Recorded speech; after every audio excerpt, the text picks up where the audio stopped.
चलिए, मेरे तरफ से सभी लोगों को गुड इवनिंग। फटाफट इस वीडियो के साथ सभी लोग जुड़ जाए ताकि मैं इस वीडियो को जल्दी से शुरू कर सकूं। इसके साथ ही मैं आप लोगों को एक चीज़ बताना चाहूँगा कि जो भी भाई बंधु इस वीडियो के साथ जुड़े हैं वो इस वीडियो को जमकर लाइक करें, सब्सक्राइब भी करें, कमेंट भी करें, शेयर भी करें और अपने कमेंट बॉक्स में जाकर ये चीज़ बताएं कि आपको ये वीडियो कैसा लग रहा है, ठीक है। और इसके अलावा मैं एक चीज़ और बताना चाहूँगा कि जो भी भाई बंधु आज हमारे वीडियो के साथ जुड़ रहे हैं वो इस वीडियो को देखने के साथ साथ पीछे के वीडियो देखने के लिए हमारे यूट्यूब चैनल पे प्लेलिस्ट से जाके सारे के सारे वीडियो देख सकते हैं, ठीक है। जो कि 1 से लेके अभी तक ऐसे करके डाला जा रहा है कि आपको कोई भी कन्फ्यूजन ना हो कि आपने क्लास 1 देखा तो क्लास 2 आपको कहाँ खोजना पड़ेगा, सीधे सीधे क्लास 2, क्लास 3, क्लास 4 ऐसे करके लिखा हुआ है, ठीक है। तो देखिए, मेरी तो कोशिश रहती है कि आपको किसी भी तरह मतलब ज़्यादा से ज़्यादा अच्छी चीज़ें बताई जाए, पॉइंट दर पॉइंट बताई जाए ताकि आपके दिमाग में वो चीज़ बैठ जाए, ठीक है। अभी मतलब कि लड़के एग्ज़ाम दे के आ रहे हैं, वो फीडबैक देख रहे हैं, अच्छा है, ठीक है। मैं चाहता हूँ कि ऑनलाइन वाले भी मतलब फीडबैक दें कि उनको इस वीडियो से कितना बेनिफिट हुआ। चलिए, ठीक है। तो आज हम लोग कुछ छोटे छोटे जो राजवंश हैं उसके बारे में देख लेते हैं, ठीक है।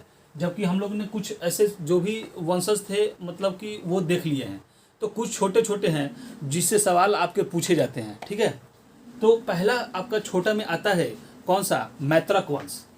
पहला ही मैत्रक वंश, मैत्रक वंश, ठीक है। देखिए, अगर आप कोशिश करें कि आप अपने दिमाग में भारत का नक्शा लेके चलें, ठीक है। जैसे जैसे मैंने मैत्रक वंश कहा तो ये मैत्रक वंश के संस्थापक, देखिए संस्थापक तो आपसे ठीक है। चलिए, अगर आपसे संस्थापक पूछता है, आपका संस्थापक पूछता है भूटान, ठीक है, क्या हो गया, भूटार्क है, ठीक है। यह मेन रूप से गुजरात के क्षेत्र में थे, तो आपके दिमाग में आना चाहिए कि गुजरात किधर है। तो जैसे मैत्रक शब्द आप सुनेंगे आपको गुजरात याद आ जाएगा, गुजरात से भूटार्क आपको याद आ जाएगा, ठीक है। मतलब कि गुजरात के ये सौर राष्ट्र क्षेत्र में क्या था, रहने वाले थे, ठीक है। कहाँ थे, रहने वाले थे। इसके अलावा वल्लभी इनकी राजधानी थी, ठीक है। अगर आपसे राजधानी पूछे तो वल्लभी क्या थी, वल्लभी थी, ठीक है। जो कि जैन धर्म का प्रमुख केंद्र था। ये वल्लभी मैंने आपको बताया था, ये जैन धर्म का, किस चीज का, जैन धर्म का, ठीक है, प्रमुख केंद्र, प्रमुख क्या था, केंद्र था। जैन धर्म का क्या था, प्रमुख केंद्र था, ठीक है। बस ये आपका मेन रूप से संस्थापक, राजधानी कहाँ के थे, तो गुजरात के सौराष्ट्र के थे, ठीक है। तो ये आपका मैत्रक हो गया। इसके अलावा आता है कलचौरी,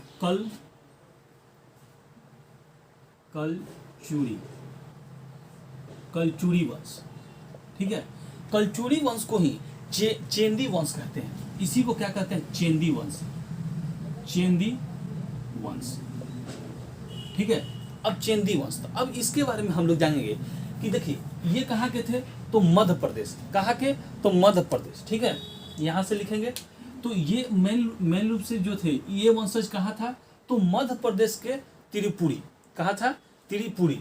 तो आपकी राजधानी अगर इसका पूछे, अगर राजधानी, तो राजधानी आपसे हो गया त्रिपुरी, ठीक है। राजधानी आपका क्या हो गया, त्रिपुरी हो गया, ठीक है। अगर इसका संस्थापक आपसे पूछता है, अगर आपसे संस्थापक इससे पूछ लेता है तो आपको संस्थापक कोक्कल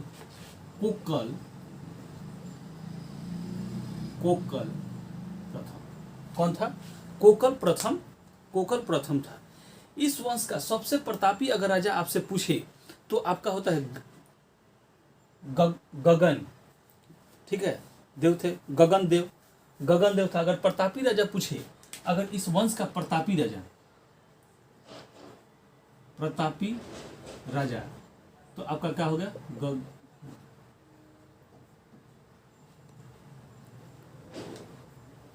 गंगेय देव, ठीक है। कौन था, गंगेय देव था इसका प्रतापी राजा। ये इसलिए हमने लिखवाया कि पूछता है कि कलचीरी वंश या चेंदी वंश का वह राजा कौन था जिसने विक्रमादित्य की उपाधि धारण की थी। तो यही था, यही जिसने विक्रमादित्य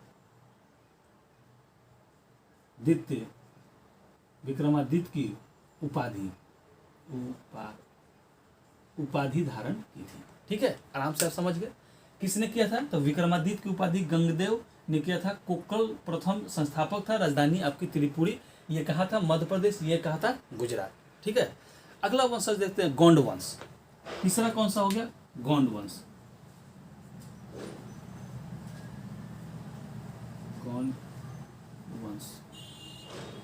ठीक है, अब ये गोंड वंश के बारे में जानेंगे। इनका क्षेत्र जो था बंगाल के तरफ था। ठीक है, इनका क्षेत्र कहाँ था? बंगाल के तरफ था। इस वंश का सबसे प्रतापी राजा, देखिए प्रतापी राजा अगर आपसे पूछता है, क्योंकि प्रतापी राजा, ठीक है, तो जानकारी आपको रखना चाहिए कि इसका प्रतापी राजा कौन था? शशांक। कौन था? शशांक। शशांक। और मैंने आपको शशांक के बारे में बढ़ाया है कि इसी ने, देखिए इसने, शशांक ने राजवर्धन की हत्या की। प्लस में बौद्ध थी। इसने क्या किया था कि महाबोधि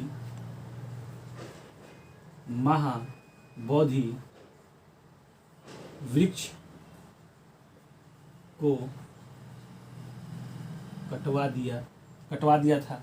ठीक है, और इसकी शशांक की हत्या, अब देखिए, अब शशांक की हत्या जो था हर्षवर्धन ने किया था। ठीक है, शशांक यहां मैं लिख देता हूं कि इसकी हत्या किसने किया था? हर्षवर्धन। तो मैंने आपको पीछे ये सब चीज पढ़ा दिया है कि मतलब कि कैसे कैसे राजश्री का किया, तो फिर मतलब राजश्री का भाई मतलब फिर उसका किया, फिर शशांक इसका किया था, किसका? राजवर्धन का। तो इसका बदला लेने के लिए हर्षवर्धन ने किसका? शशांक की क्या कर दी? मृत्यु कर दी। ठीक है, जिसके कारण यह जो गोंड वंश है धीरे धीरे स्वतः ही आपका समाप्त हो गया। ठीक है, क्या हो गया? स्वतः ही धीरे धीरे आपका समाप्त हो गया। अब चलिए आगे हम लोग बढ़ते हैं। अगला वंश है, जो भी छोटे छोटे, देखिए ये सब सवाल इसी तरीके से पूछे जाते हैं। ठीक है, तो आप लोग कंफ्यूजन एराइज ना करें अपने आप में, आराम से एक एक पॉइंट पढ़ते चले। मैं आपको उतना ही बता रहा हूँ, ठीक है, जितना आपका एग्जाम क्लियर हो जाए। ठीक है, अगला हम लोग चलते हैं। अगला कौन सा है? पूरब गंग वंश। पूर्वी गंग वंश। ठीक है, पूर्वी गंग वंश। चलिए, तो पूर्वी गंग वंश, इसका जो मतलब कि क्षेत्र था वो आधा उड़ीसा और आधा आंध्र प्रदेश में था। ठीक है, दोनों मिला जुला था, आधा आधा था। ठीक है, इस वंश का संस्थापक आनंद वर्मन थे। संस्थापक आपसे पूछे, संस्थापक तो आनंद वर्मन कौन थे? आनंद वर्मन थे। ठीक है, आनंद वर्मन इसके संस्थापक आनंद वर्मन थे। इसी ने पुरी में सूर्य मंदिर, जगन्नाथ मंदिर, इसी ने पुरी में, कहाँ? पुरी में कौन सा मंदिर बनाया? तो जगन्नाथ मंदिर आपको बनवाया। किसने? जगन्नाथ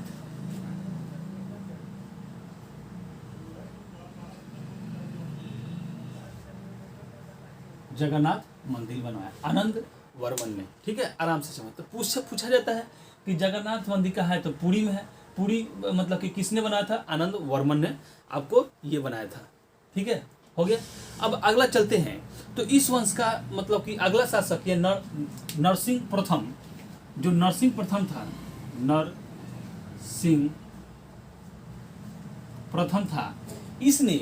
इसने कोणार्क में सूर्य मंदिर बनाया। ठीक है, क्या चीज? कोणार्क में क्या बनवाया? तो सूर्य मंदिर। ठीक है, आराम से देखिए। जगन्नाथ मंदिर कौन बनवाया? तो आनंद वर्मन ने बनाया। सूर्य मंदिर किसने बनाया? तो नरसिंह प्रथम बनाया। कहाँ पे है? तो कोणार्क में है। जगन्नाथ मंदिर कहाँ है? तो पुरी में है। आराम से समझ गए। एकदम एक एक चीज पॉइंट बाई पॉइंट आपको मैं बताते चल रहा हूँ। ठीक है, कभी कभी वो क्या करता है कि सूर्य मंदिर ना लिख के ब्लैक पैगोडा लिख देता है। इसी को क्या कहता है? ब्लैक सॉरी,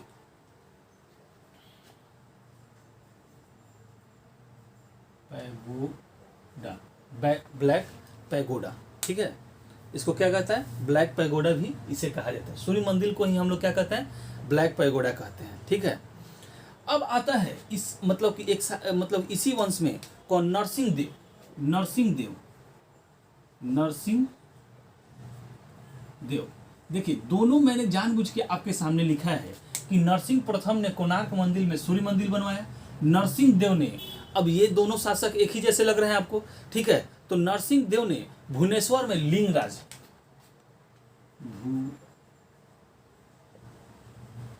भुवनेश्वर में लिंगराज, लिंगराज का मंदिर, ठीक है, लिंगराज का मंदिर बनवाया, ठीक है। तो आप देखिए तीनों राजा आपके लिए पूर्वी गंग वंश में आपके इंपॉर्टेंट है। आनंद वर्मन जिसने पुरी में जगन्नाथ मंदिर बनवाया, इसका नरसिंह प्रथम जिसने कोणार्क में सूर्य मंदिर बनवाया जिसे ब्लैक पैगोडा भी कहते हैं। इसका नरसिंह देव जो थे इन्होंने भुवनेश्वर में लिंगराज मंदिर बनाया, ठीक है। आराम से समझ गए। ये तीनों राजा के नाम आप पूरी अच्छे तरीके से याद कर करके। काकतीय वंश, अगला आता है काकतीय वंश, काकतीय, काकतीय वंश। काकतीय वंश को सॉरी काकतीय वंश जो था तेलंगाना, आज के समय का जो प्रेजेंट टाइम है तेलंगाना की तरफ था, तेलंगाना, ठीक है। आज का कौन सा स्टेट की तरफ है? तेलंगाना में है, ठीक है। देखिए तो यह काकतीय वंश जो था तेलंगाना के छोटे से क्षेत्र का एक वंशज था, ठीक है। इसके संस्थापक, इसके अगर संस्थापक आपसे पूछे तो संस्थापक बीटा प्रथम, अगर संस्थापक आपसे पूछे तो कौन हो गया? बीटा प्रथम हो गया, ठीक है। बीटा प्रथम इसके संस्थापक हो गए, ठीक है। इसके बाद इसका अगला राजा बीटा प्रथम के बाद रुद्र प्रथम बना, ठीक ना, जिसने अपनी राजधानी, कौन सा? रुद्र प्रथम अगला शासक बना और इसने राजधानी, ठीक है, इसने अपनी राजधानी कहाँ बनाया? तो वारंगल, ठीक है, वारंगल, ठीक है, वारंगल में बनाया रुद्र प्रथम। तो पूछता है कि काकतीय वंश का वह राजा जिसने वारंगल को अपनी राजधानी बनाई, तो रुद्र प्रथम। संस्थापक आपका कौन सा हो गया? बीटा प्रथम हो गया, ठीक है। अब अगला चलते हैं प्रताप रुद्र, इसका अगला शासक प्रताप रुद्र देव था, ठीक है। प्रताप रुद्र देव, ठीक है। ये आपके लिए इसलिए इंपॉर्टेंट है क्योंकि मलिक गफूर ने इसी के शासन काल में आक्रमण किया था। कौन? मलिक गफूर,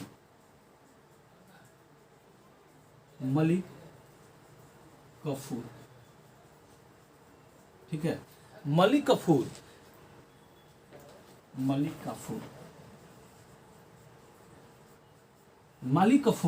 इसी के शासन काल में क्या किया था? आक्रमण किया था।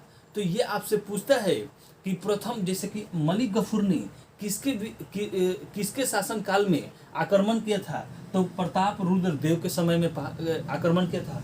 वह वंशज कौन सा था? तो काकतीय वंशज था, ठीक है। कोई दिक्कत? यहाँ तक आप लोग आराम से बताते चले, ठीक है। अब ये जो प्रताप रुद्र देव था, इसके बारे में ऐसा कहानी है कि इसने जब मलिक गफूर ने प्रताप देव पर आक्रमण किया तो उसने उससे लड़ाई ना करके बल्कि उसकी अधीनता स्वीकार कर ली और प्रताप रुद्र देव अपने एक सोने की मूर्ति बनाया था, सोने की एक मूर्ति बनाई थी जिसको जंजीर से लपेटकर किसको? मलिक गफूर को गिफ्ट, मतलब मलिक गफूर को दे दिया और इसके साथ साथ कोहिनूर हीरा भी आपको उसको भेंट में दे दिया, ठीक है। क्या कर दिया? कोहिनूर हीरा भी दे दिया। तो अब आपको पता चल रहा है कि आज जो कोहिनूर हीरा का लड़ाई हो रहा है वो काकतीय वंश का ही उपज है।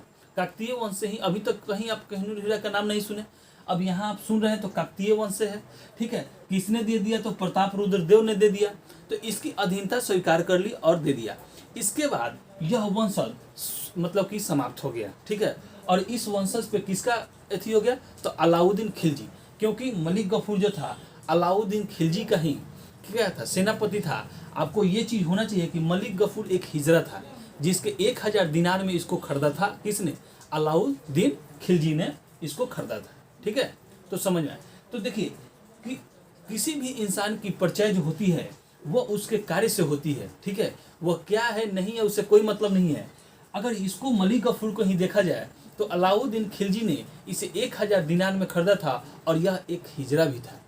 लेकिन यह मलिक गफूर को सॉरी अलाउद्दीन खिलजी को दक्षिण का जितना भी क्षेत्र था वह सब जीत कर दे दिया था। ठीक है, तो चलिए अब अगला वंशज हम लोग पढ़ते हैं, यादव वंशज। ठीक है, कौन सा वंशज, यादव।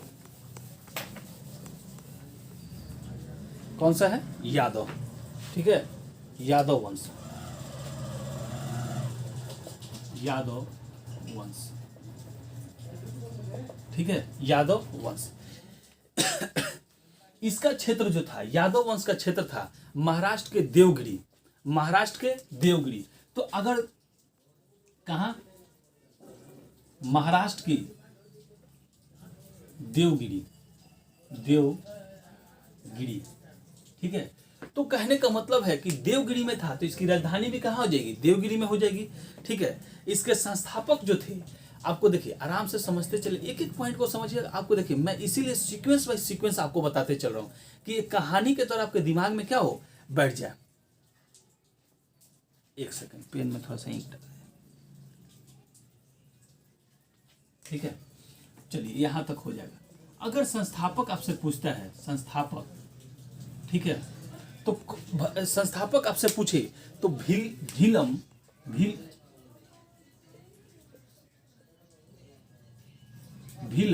पंचम, कौन था, भीलम पंचम था। ठीक है, भीलम पंचम। ठीक है, कौन था, भीलम पंचम था। ठीक है, अब ये तो समझ गए, संस्थापक आप इसका समझ गए। अब इसके बाद एक अगला शासक आता है रामचंद्र देव। ठीक है, कौन सा, रामचंद्र देव, रामचंद्र देव। ठीक है, तो रामचंद्र देव के समय में भी मलिक काफूर ने आक्रमण किया, लेकिन यह काकतीय वंश के प्रताप रुद्र देव की तरह इसने क्या किया, अधीनता उसकी स्वीकार नहीं की, बल्कि उसको वीरता से लड़ा। क्या लड़ा, रामचंद्र देव ने मलिक गफूर से वीरता के साथ लड़ा। ठीक है, वीरता के साथ लड़ा, लेकिन बाद में इसे मलिक गफूर ने पराजित कर दिया। क्या कर दिया, मलिक गफूर ने